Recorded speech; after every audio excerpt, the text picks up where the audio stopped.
Okay, I'm going to run you through how to do the kettlebell swing.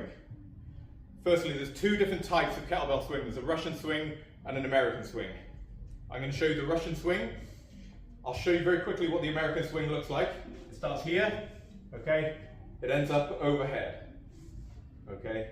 You can't use as much weight because you have to move it further, it has to go overhead. Russian swing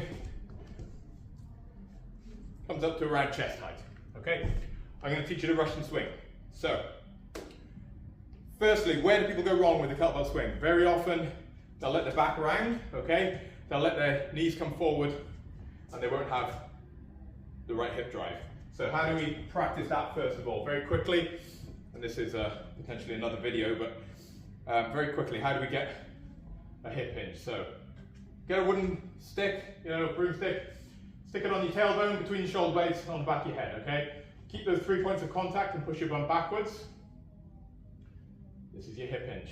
If your knees come forwards, that's a squat. We don't want our knees to come forwards. We want our hips to go back, but my knees don't come forwards. They can bend, but it don't come forward.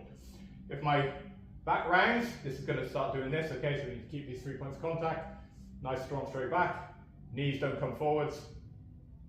Back. So we're going from this position to this position. This is a kettlebell swing, okay?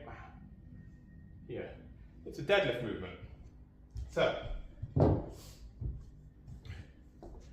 that's how you practice your hinge.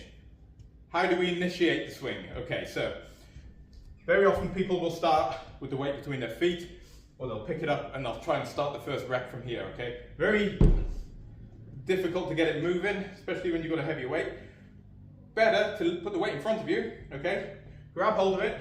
This is a foot or so in front of me. Grab hold of it, okay? Now I'm going to sit my weight back. The kettlebell's going to tip towards me. Sit my weight back so that my knees haven't come forward. I don't want to be here, okay? I'm back here.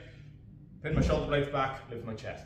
From here, I'm just going to lift the weight off the floor. It's going to swing backwards because gravity's going to take it back, and then it's going to swing back forward. We're just going to do that. We're not going to move from this position. We're not going to stand up, okay? So we're going to be here, here, here, back, there. Just practice this to start with, okay?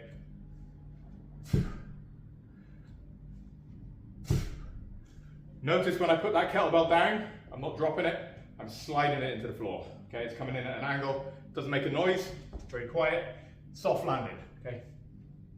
Here. That's how you should finish every rep, or every set rather. So, now we're going to do one single rep, okay? So we're going to go from that position, swing the weight back, and then we're going to stand vertical, drive our hips in as explosively as possible. That's going to propel the weight forward. You do not lift it with your arms. Your arms are completely relaxed. The one caveat is you have your shoulders pinned back, okay? But the arms themselves aren't lifting and doing any of this work. This is all hips, okay? So grab hold, sit back, shoulders back and down, chest lifted, stand up, bam, and then back down, okay? Practice. And again, keep practicing. Just practice that movement. Once you've got the hang of that, you can start to string it together a full set. Let's go for 5. It'll look like this. Starts off exactly the same. Grab the weight, hips back, chest lifted, shoulders down.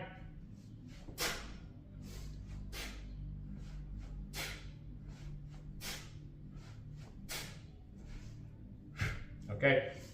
Notice my back's not rounding, my knees don't come forward, and that weight doesn't move until my hips propel it forward. I'm not trying to go from here and lift it before my hips have snapped forward, okay? I'll go through it again. I'll do it from a slightly different angle so you can see from the side. So we're here, grab hold, sit back, shoulders pinned back, hinging at the hips, nice strong straight back.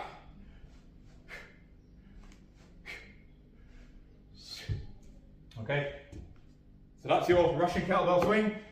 Very good movement for posterior chain, explosive hip drive, really good cardio, as you can probably tell. Finding the right weight. By all means, practice these moves with a light weight until you're comfortable with them. Practice the hip hinge with nothing but this, you know. Get good at this, okay? Once you can do that, practice with a light weight.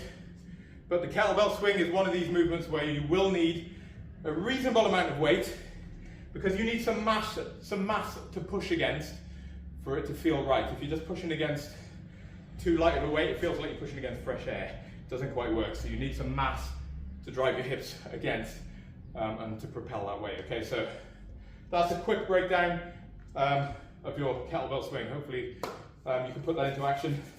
So the one thing I did neglect to make a proper point of with the kettlebell swing is it's all about hip drive, okay? You've got to be driving your hips into this. You squeeze your glutes, drive your hips forward as violently as possible, okay? Don't just bend over and stand up. Make sure you're firing your glutes into this, okay? And that will really make the difference.